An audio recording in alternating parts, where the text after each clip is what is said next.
Yung klaseng magkakaibigan, this is now being discussed by some groups.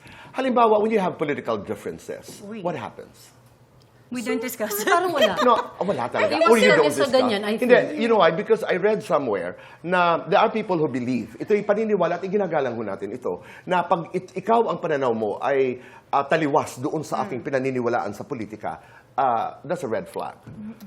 Nasaan kayo sa usaping ito? Kami, definitely, pagdating sa politics, it's not something that comes up. Yeah. Tapos, if there's a frustration, that's like a parang blanket frustration. Yes. Wala nang details. Yeah. So, kahit saan galing ka namang political side, lahat naman tayo medyo frustrated at this point. Tama. Yun lang. Parang, so, up to this point, I don't know kung ano mga kulay namin, pero yun lang. Parang Ang ganda. general Gusto mo feeling bang lang. malaman? Ay, ito na.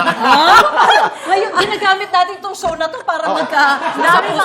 Sandali. Gusto niyo ba mag-trending tayo? Pero siguro, Tito Boy, in Sige nga, other, Camille. in Ano other ba ang iyong topics, stand? siguro meron kaming hindi mga same page kami sa ibang bagay. Not just politics. Pero sa amin, meron kaming parang, maganda rin yung point mo. Oo. Yeah. Hindi Oo. ko Which is nakita what's yung great about- perspective mo na yun, Yes, pero yes. parang okay din yan. So we just respect each Yeah. other, learn from each other's point of view.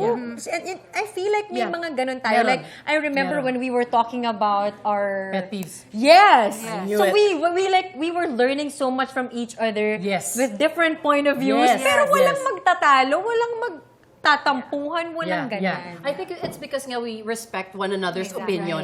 Right. Kaya mas bukas yung loob namin na parang kahit hindi tayo pareho ng pet peeves, ikaw okay lang sa'yo, parang nare-respect namin yung isa't isa. Tapos nakikita din namin yung other side na, gets ko naman, kung bakit Okay. nainis ka sa ganyan.